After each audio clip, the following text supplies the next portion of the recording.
saya Nafa Naila Jalil, NPM 2023-21-500-396 kelas R5A. Pada video ini saya akan menjelaskan tentang desain pembelajaran dalam merancang modul pembelajaran menggunakan model EDI.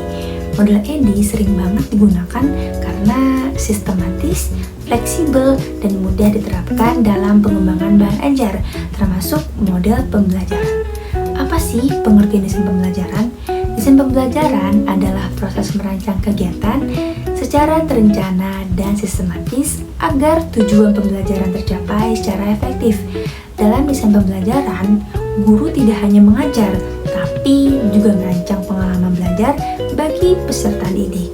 Salah satu model yang sering banget digunakan adalah model EDI. Apa itu model EDI? EDI adalah singkatan dari analisis, yaitu analisis, desain, perancangan, development, pengembangan, implementation, pelaksanaan, evaluation, evaluasi.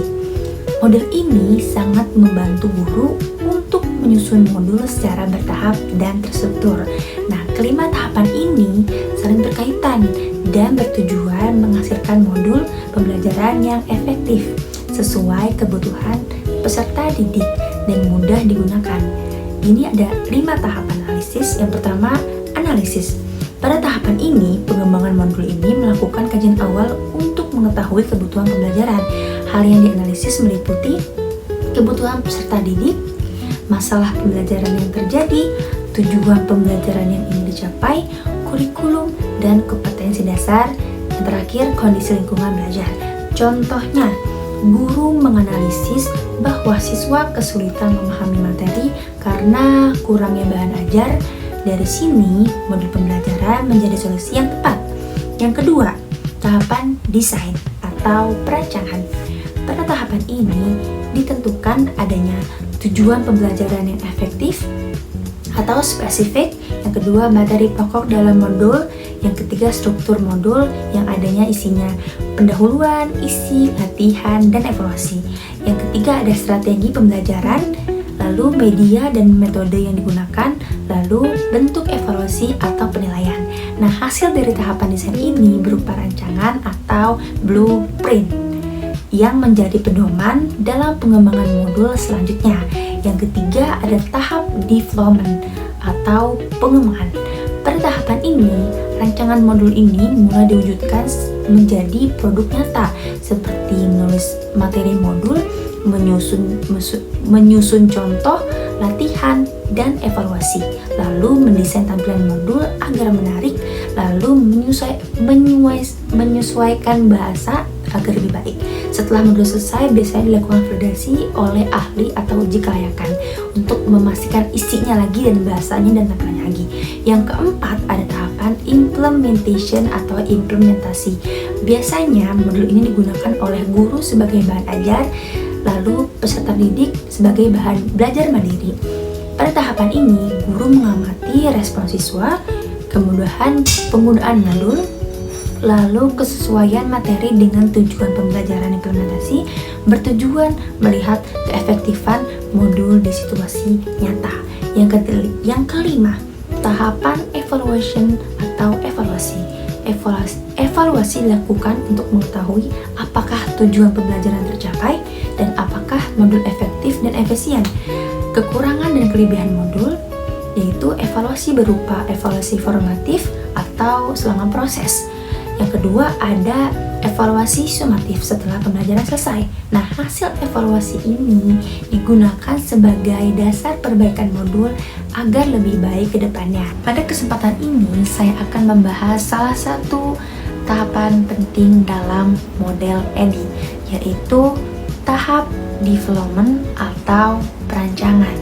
Nah, tahapan ini merupakan lanjutan dari tahap desain dan menjadi jembatan antara perencanaan pembelajaran dan pelaksanaan di kelas.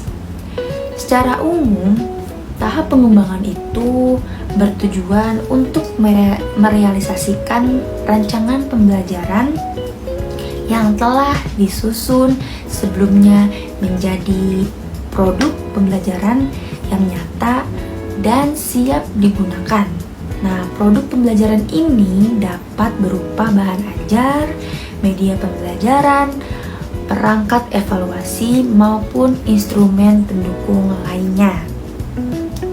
Nah, pada tahapan ini juga fokus utamanya itu untuk pengembangan atau guru memastikan bahwa seluruh komponen ini pembelajaran itu benar-benar selaras dengan tujuan pembelajaran, karakteristik peserta didik, serta kompetensi yang ingin kita capai.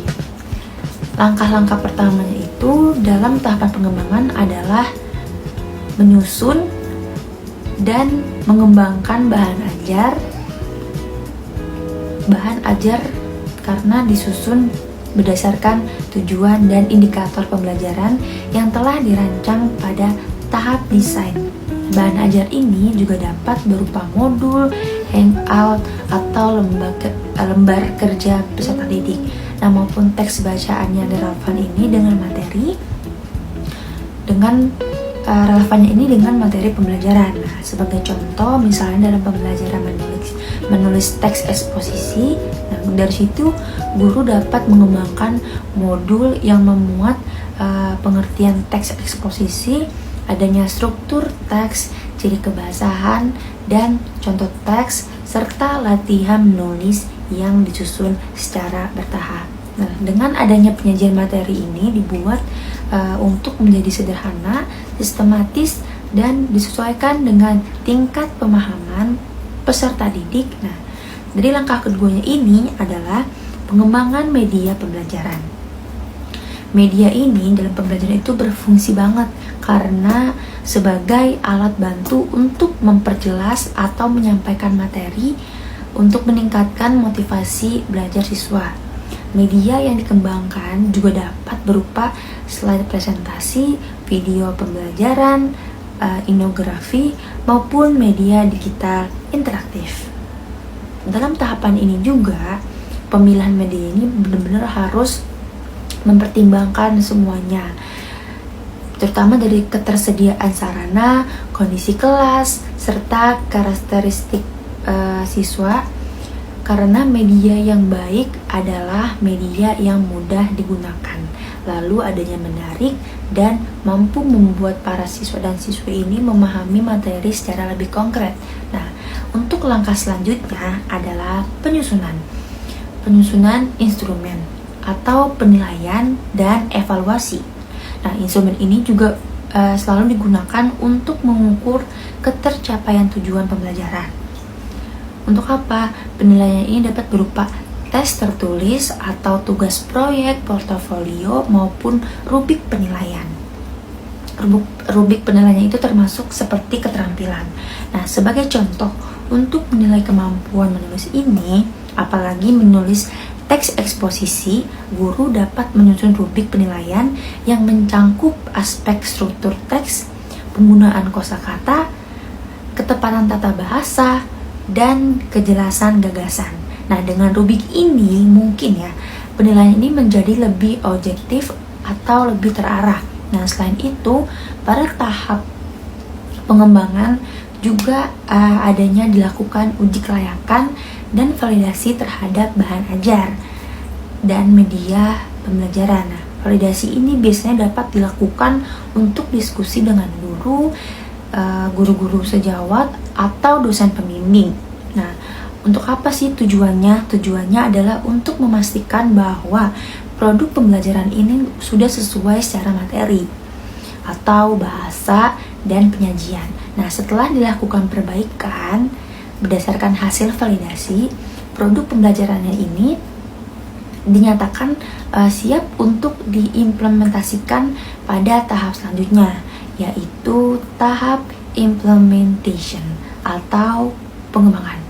Nah, sudah paham kan semua teman-teman? Semoga paham ya. Nah, dengan ini bisa saya simpulkan adalah model EDI ini di dalam pengembangan ini memiliki peran yang sangat penting karena pada tahap inilah rancangan pembelajaran diubah menjadi perangkat pembelajaran yang konkret, sistematis, dan siap digunakan. Karena keberhasilan tahapan ini sangat menentukan si kualitas pelaksananya ini pembelajaran dan hasil belajar untuk para siswa-siswi ini. Nah, teman-teman, sudah pada paham kan apa itu modul EDI? Sangat membantu guru merancang modul pembelajaran secara sistematis, terencana, dan efektif. Karena modul yang dihasilkan mempunyai harapan mampu membantu proses belajar, meningkatkan pemahaman peserta didik, mencapai tujuan pembelajaran secara optimal. Demikian penjelasan mengenai desain pembelajaran dalam merancang modul EDI. Terima kasih, semoga bermanfaat. Selamat sampai jumpa lagi. Dadah!